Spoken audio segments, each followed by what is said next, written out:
Hey everyone, welcome to NUWAVE UC Cloud Podcast. We are thrilled to welcome Patrick Watson from Cavell.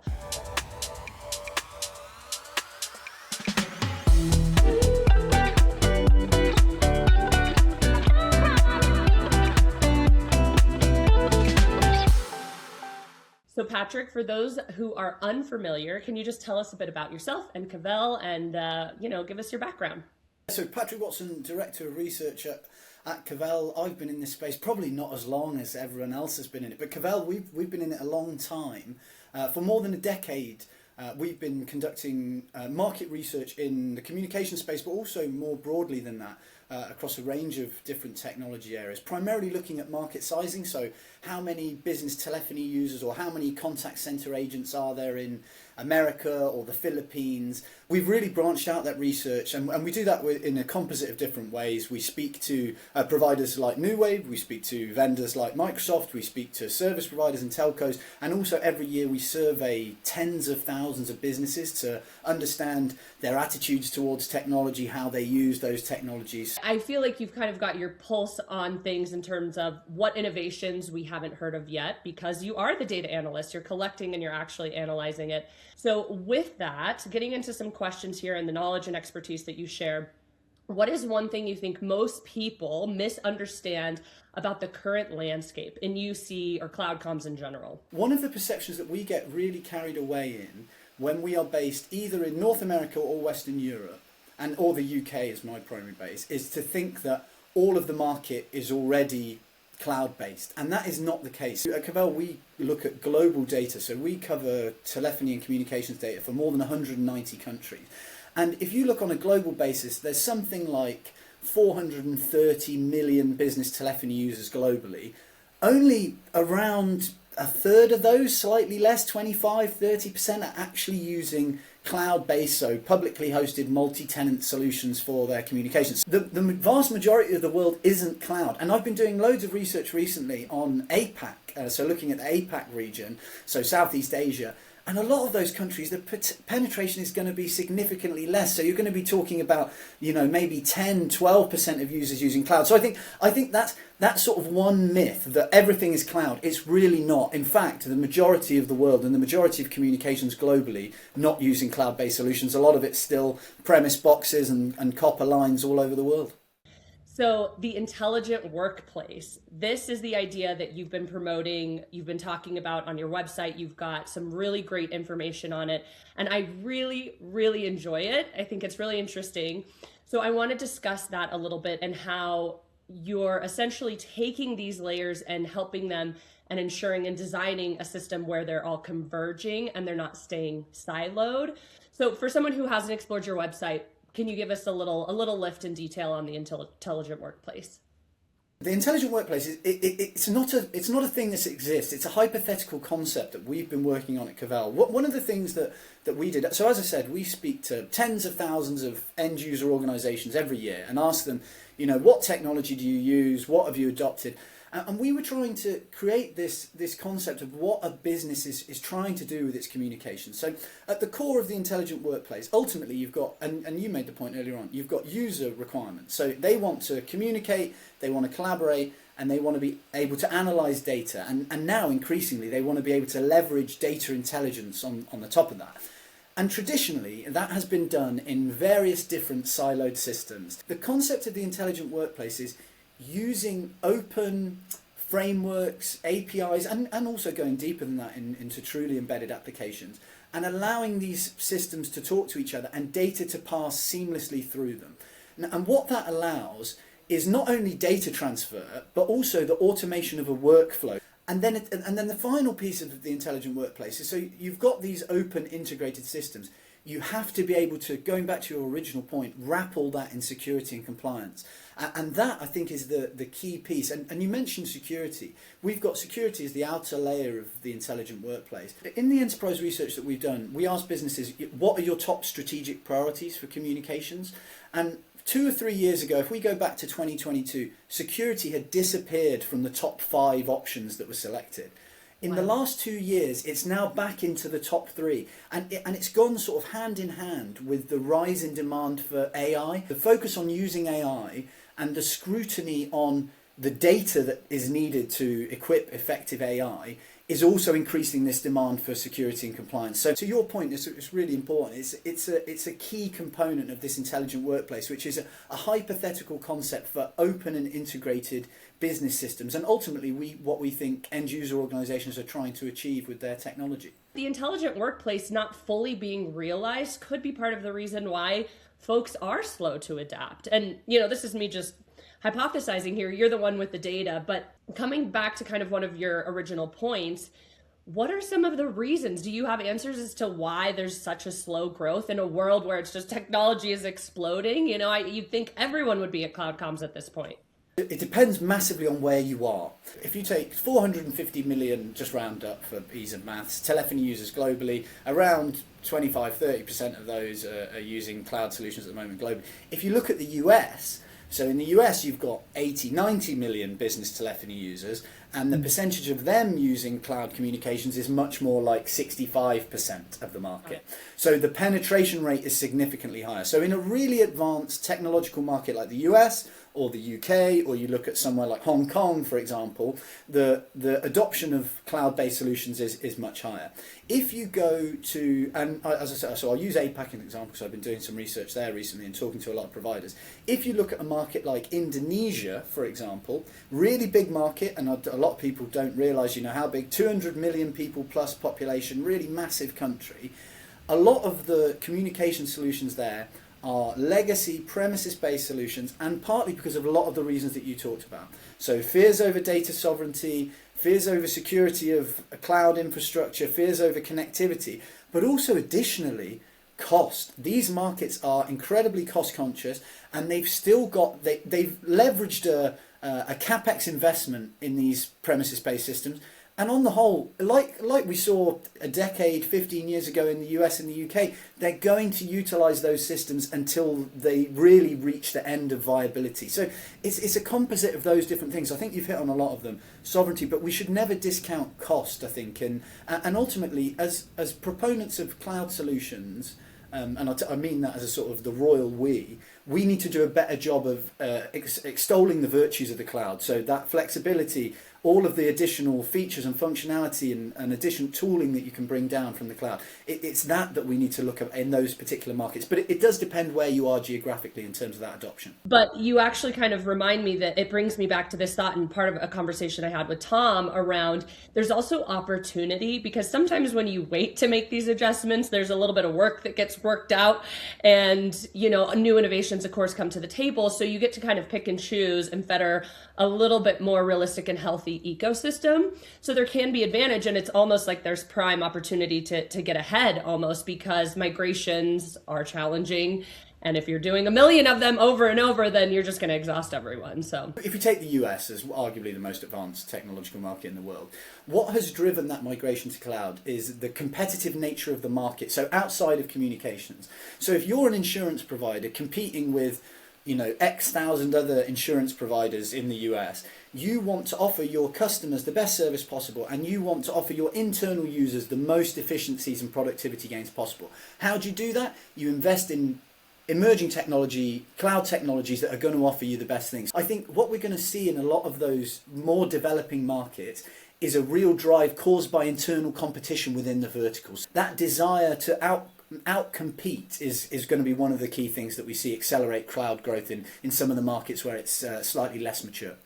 Do you have any other best practices or ideas for organizations or partners who are looking to have successful migrations and are struggling? If you've got a legacy PBX system that had 150 different features, you don't have to match up all of those 150 different features in the cloud. Probably 80% of those aren't even being used by your customers. So I think what you have to do is understand what are the real features and functions that your users need, ensure that you can meet those with a new system. But then also there's almost a cultural change in moving to the cloud. You're going to be able to open a whole host of new capabilities. So it's less and less about a like-for-like replacement. It's more about changing the way you're working and expanding and using a lot of those new features. And I think what you need to do is understand now what you've got, what your users have got, and what are they using, what are the critical things, and then map that in order to move to the cloud. And there's lots of providers out there now who've worked really hard. I know it's something that you've done at NUWAVE in terms of making that migration journey as easy as possible, in terms of mapping what configurations are, being able to replicate that in a Microsoft Teams deployment or a WebEx deployment, and that really helps organizations. So I think the clearest thing would be understand what the requirements of your users are, and then you can make sure you meet those and exceed them with new solutions.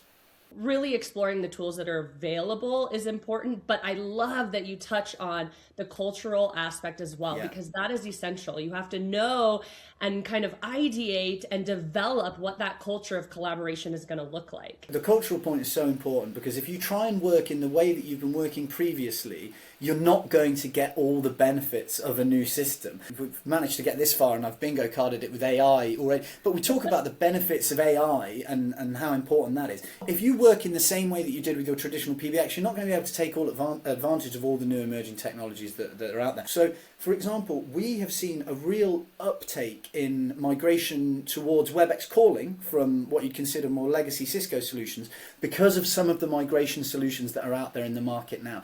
This really does make a tangible difference for end user organizations and businesses on the ground. If you can map your entire ecosystem with a tool and then mirror that and it reduces that's absolutely huge for organizations. So I think those migration tools are really going to be pivotal in this process. So for organizations who are looking to find data and make these informed decisions, those that don't have data analysts on their team, what are things that they can look at and ways that they can interpret and make informed decisions about the culture and designing their specific intelligent workplace? There's so many studies, both that we've done and other analysts and research firms out there, that positive employee experience directly impacts positive customer experience, and both of those positively impact business performance. So first of all, speak to your employees. What are they using within your technology systems at the moment? And you don't have to go massively into the technical details of the systems, but what solutions and systems are they using on a day-to-day basis? And I almost guarantee a lot of organizations out there would get some shocks about what they're using, what they're not using, and also potentially shadow IT programs that the organization didn't even know they were using. Right. And then you can use that to understand the requirements for emerging or modern systems going forward. And then additionally, do some analysis on how your target, if you've got an ideal customer profile, how your ideal customer profile would like to communicate with your business. We're doing some research at the moment, and we've run it in the past, generational research. We just speak to a number of consumers from different generations, and they all have different ways they would like to communicate. The baby boomers much more likely to call on the phone than Gen Z or Gen X. Gen Z, Gen X, I don't think it'd be a surprise to anyone, much more likely to want to use an application in order to communicate with a business. Ensuring that you know what your ideal customer profile is. Obviously, if you're selling retirement homes, then a voice-based phone system to baby boomers is probably the best way forward. But if you're selling, this is such an old man, like jeans to young people, then potentially making sure you've got a mobile application or a really strong web presence would be the primary thing. Long way around it. I think speaking to your employees to understand how they use technology and what they want to use, and then also to your customers in terms of how they want to communicate to you. If you've got a really good picture of that, that's going to allow you to make a really informed decision about what platforms would be best to migrate from a business perspective. I think there's something about this individualism that could be promoted really and worked with in a way that doesn't make you and force you to have hundreds of tools that then you're of course paying cost for, but then people are on different systems. But I think that there's some really cool design and innovation around how exactly that. Talk to your teams, understand what they need, understand the client to customer profile, and work to those, and then see that where you can be creative in that. And I think it takes kind of that collaborative effort. It's not just top leadership making decisions for all the rest down. It's democratic in a sense. So is what you call employee personas. So you've got your ICP in terms of your ideal customer profile, but then you have employee personas. So they vary dramatically. But you're absolutely right. The only other thing I'd add to that, which further complicates the picture, is just from the research perspective, is the type of inquiry. So you might have someone who much prefers to IM, but actually what our research found is if it's something urgent, basically everyone wants to resort to calling because it's an immediate communication method. It's deliberate, intentional. You're going to get an instant response. So it really does depend on the type of reaction. But I would completely agree, and I think that point in terms of understanding your employee personas and how you're going to meet those with technology is really so important. The takeaway is that telephony is not going away. We think that we can go to just this kind of IM world and this app-based and these platform-based, but calls are important. And so it's just as strong and relevant as ever. And it's in my opinion, doesn't seem to be a dying art. But do you have any more insights around that? No, would completely agree. The importance of voice communications is, if anything, it's accelerated at the moment. And partly because in terms of the data that we want for AI, everybody wants to use AI to improve productivity and efficiency in their business. It was the number one thing that businesses told us that they wanted to do in terms of their strategy in 2026. Voice data provides so much such richer data than a chat message, for example. You get tone, you get sentiment, you get pause length, you get so many different alleles of data in a voice interaction compared to a message or a web chat or anything like that. And additionally, from a customer perspective, we always see an email that never dies. Voice and email are always right at the top of every organization's communication methodology, pretty much in terms of what they use. So it's absolutely not going away. And actually, I think communicating by voice is going to become even easier. Some of the voice AI agents that we're seeing on the front of businesses, we've seen in the past obfuscation where businesses try to effectively reduce the amount of calls they're getting in by containerizing them in one place or another. Actually, if these voice AI agents are really effective at routing calls and getting rid of simple inquiries, we might actually see voice traffic into contact centers going up because more How many times have you thought, I need to speak to XYZ provider, but I know I've got to be on the phone for half an hour, so I'm going to put it off. If you knew the customer service was going to be more efficient, you wouldn't put off that call. So there's a really strong argument that actually improving customer service systems will actually increase the number of voice interactions because people won't put them off, won't delay them. So no, absolutely, voice not going away. It's still the richest form of data that we can get alongside video, obviously, because you get some visual cues as well. So it's incredibly important from that point, but also in terms of the type of interaction. If your house is on fire, generally you want to get on the phone. You don't want to set on a message to the local fire service and wait for them to tap back to you. You want to call. So I think you're absolutely right. Voice not going away, still really important. I have always kind of assumed that the human, because of cost and labor, that human connection is going to go away. But gosh, that's such a cool thought and idea. If we want valuable data that is rich in all of these actual layers of communication and the human level of communication, then we want more voice calls. But how do we do that in a way that does kind of filter out the root cause, basic things that can be taken care of quickly? So I think that's really fascinating to think about it increasing as opposed to saying, oh, this isn't working, so no one's going to go to calls anymore. Because as you said, it's not going to die. If you run a high volume voice contact center, in the past, to your point, you've generally, and I know this is a sort of old adage that contact centers were seen as cost centers, you've wanted to reduce the time your agent was on the phone, so they can handle more calls. If these contact centers become so efficient, actually, if I run a high volume contact center, I want that voice data with my customers. I want to know everything about that customer. I want to know what time of day they called. I want to know their tone, their sentiment, all of those things that you were talking about. So actually, from both the consumer and the customer service provider's perspective, it's a sort of win-win benefit. So yeah, I think the rich nature of voice is so important in the future. In all of these things, when we're taking voice and we're combining it with all of these layers and these verticals, which I want to talk about a little bit. And in the intelligent workplace, you say, it's got UC, collaboration technology, contact centers, CPaaS, CRMs, all of these elements, so for UC providers who are trying to move toward the intelligent workplace model, is success more about curating and integrating best of breed capabilities, or about deciding, which layers of UCaaS and CCaaS and CPaaS they need to control directly to essentially create real value? It's really easy, and I can be guilty of this as an analyst, where so the sort of traditional telephony providers, it's really easy to say, oh well, actually you need to sell more different things. You need to sell contact center, you need to sell CRM, you need to sell productivity software. And if you sit there and you're a small service provider, you've got 50 years of experience providing voice and copper lines and configuring PBXs, you think, Patrick, I don't know anything about I don't know anything about CRM. How do you expect me to sell that? What you should focus on is looking for partners that can help you do that.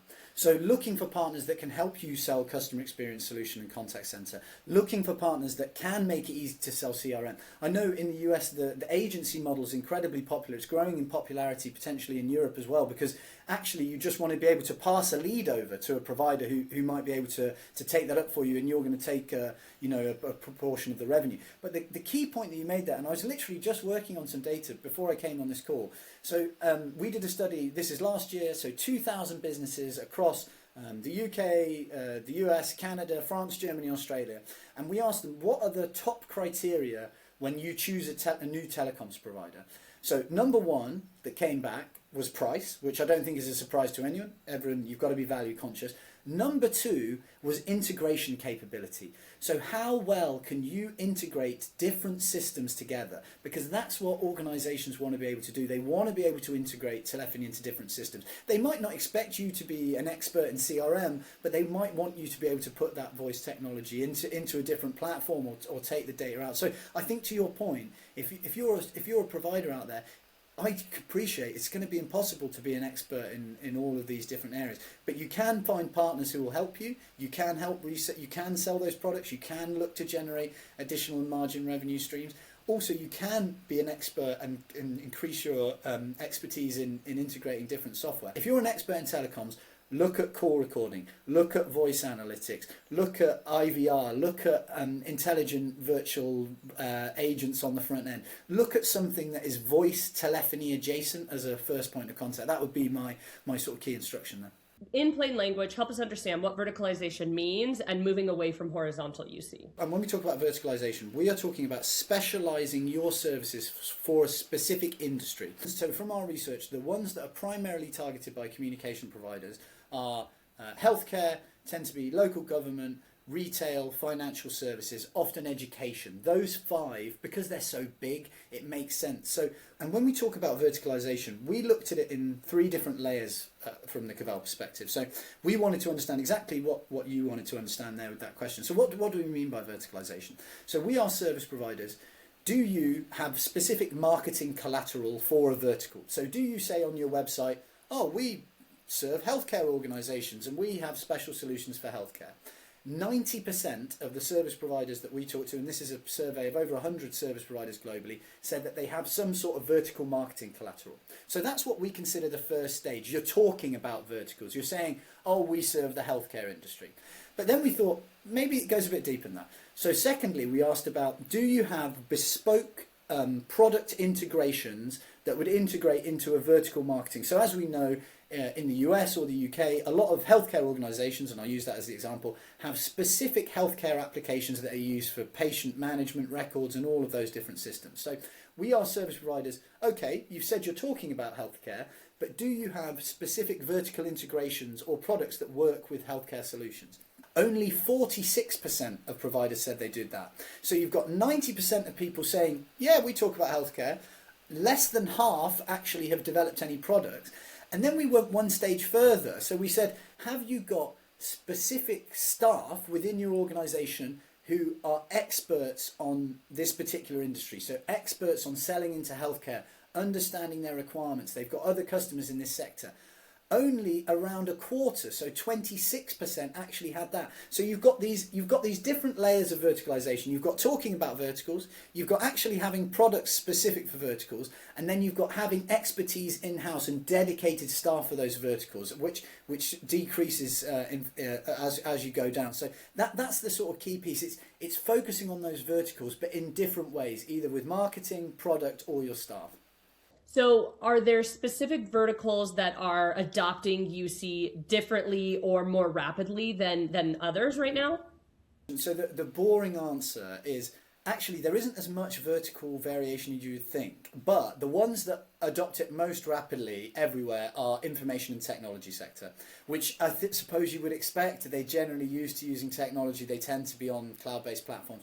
The ones where we see the slowest adoption tend to be in the public sector. So that's healthcare, central government, local government, defence. And that might be, I think, coming back to the sort of original points in our discussion, it's much more about data sovereignty, it's data security, it's compliance. There's also budgetary restrictions as well. You might have also healthcare organisations in the US, for example, are going to be incredibly large. They'll have leveraged a huge investment in their communication systems. That investment might have been 30 years ago, but if you've got a legacy PBX system that's still working, it's still connecting you to those legacy copper lines within hospitals, why change that? That's the real challenge that we have in industry. And I know the healthcare sector is moving. We've got POTS migrate. POTS, there's no defined date in the US, but a lot of the large telcos are, ramping up the cost on those traditional lines. So these organisations that are still using these legacy systems are going to have to move. But in answer to your question, it tends to be often large public sector organisations that are the last to move.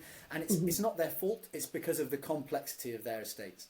What changes could these partners be making to start to adopt and think about how they bring that into their go-to-market and initial practices when they are creating new partnerships? And it's not easy. We do a lot of, in the consulting side of Cavell's business, we do a lot of advisory with businesses in terms of how they go to market. My first piece of advice would be look at your current customer base. So do you have a particularly strong foothold in any vertical yet? Because a lot of businesses will have organically and through replication, as you know, they'll have sold a solution to a school, and then the school will have spoken to another school. A lot of these verticals, there's a lot of counterpart peer-led. So I would first of all, like we were talking about before, know your customers. If you might have already a really significant base within financial services organisations, and then that would strike me as the place to start. If you don't have any financial services customer, if you're a service provider, you don't have any financial services customers, I would be potentially slightly reticent about setting up a vertical specific team focused on financial services.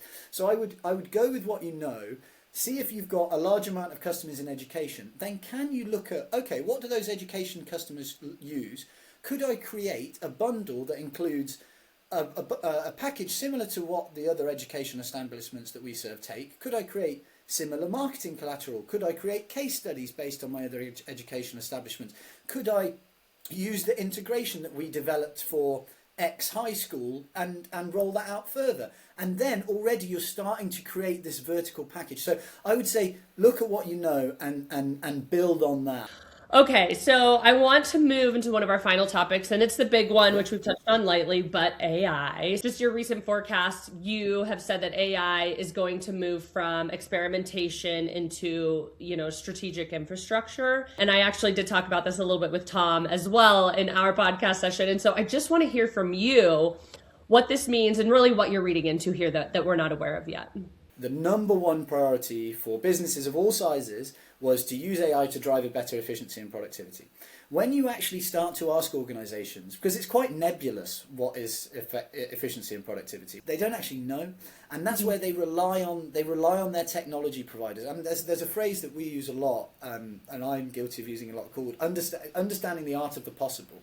And I think that's what we have to do as an industry to help organisations use AI effectively. Provide clear use case examples. A lot of the organisations out there might not actually know exactly how to use AI. They're hearing a lot of external hype in the media. They've got there's a lot of external pressure on C-level and small business owners and board members in terms of how we're using AI.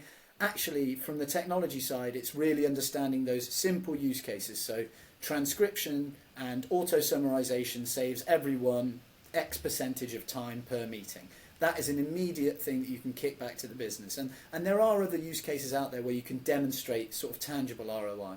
How should leaders balance AI adoption with, governance risk and then just user trust? Really all of the facets here. What information do you have about safety and AI for us?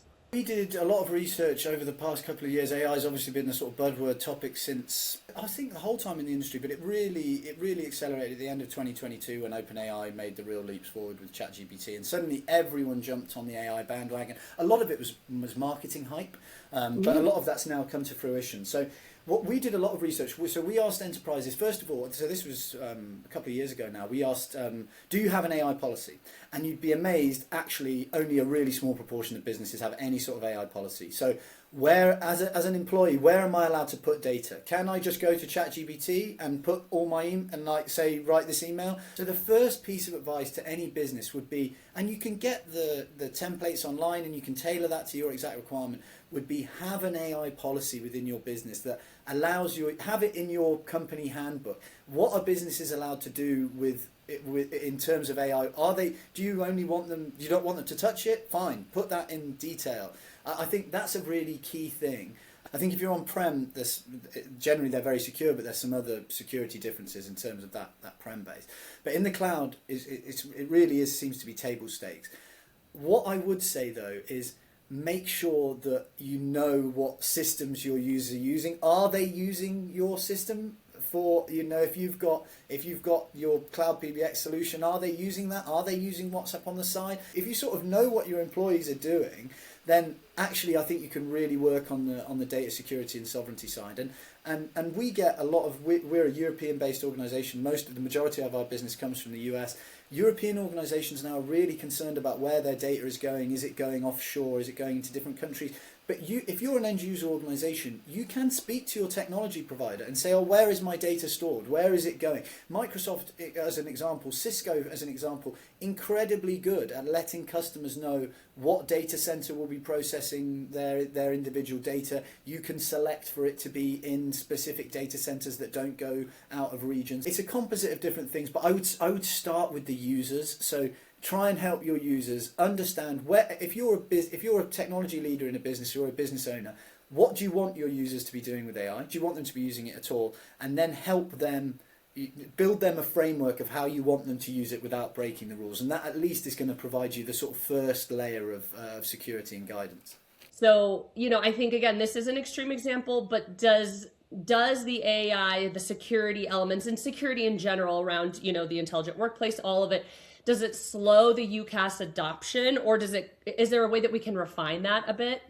I think if anything, demand to use AI might accelerate UCaaS adoption, because so if we take the US market as an example, you've got 65% of 90 million users or 85 million users using cloud. The remainder out there, as we said, generally in large public sector organizations, they know that they could save time, even in the most basic sense, getting AI to help structure an email or anything like that, that saves time. And I think actually AI is going to be a driver to move to the cloud. We do hear in terms of cloud migrations that organizations actually, they've heard about AI features and they've got a couple of years viably left on their PBX, but actually if we went to a UCaaS system, it can transcribe our calls, it can send meeting summaries out automatically. Actually, we're going to see X percentage of efficiency improvement on that. It makes a lot of sense. I think we are going to see AI actually as a driver towards these cloud technologies. And I think the other point that we were talking about previously, if you're not utilizing AI, it's likely that a competitor is. And they're going to become more efficient and productive, and you're not. So I think that's the external pressure that a lot of business technology leaders and business owners are facing and thinking, I don't necessarily know how to use this, but I know my competitors might be. If anything, AI is likely to accelerate. And we're going to get even more features over the next couple of years. And translation is going to open up geo markets that previously were completely impossible. It would have been impossible for me to sell into Korea because I don't speak Korean. But actually, in a world where the latency is good enough that we can do real-time translation over a video call, actually it opens up a huge amount of market. So I think that we're going to see even more coming in over the next coming years. All right, so if you could give one piece of strategic advice to UC partners and providers looking ahead to 2026, what would it be? It would be broaden your portfolio, and not just in the case of adding new products in, but try and broaden your expertise. I think the providers that are going to be sort of most vulnerable are those point providers in one specific space. We're in a time where there's going to be vast amounts of disruption through technology, so I would look at broadening your portfolio into adjacent areas just to give you that potential margin and revenue expansion, and also broaden your resilience to disruption as well. Honestly, thank you for the conversation. Lots of really great insights. Obviously, I think there's a lot of takeaways for people to use. So please give us your plug, anything that you want to share in terms of the website, any particular articles, Intelligent Workplace. What do you want us looking at so that we can get more? Everybody head to Cavell.com. That's probably the best thing to do. There's loads of free blogs up there. We put loads of free research up there. There's a study we did last year of 500 contact center agents. There's absolutely loads of resources. Go to Cavell.com. You can also find all of our events as well that come up throughout the year, all of the dates for those. So yeah, I think Cavell.com is probably the best place to send everybody. Amazing. Well, thank you. And I'm Sarah with NUWAVE. Thank you for tuning in. We hope you all have a lovely day, and we'll see you at the next one. Thanks, everyone.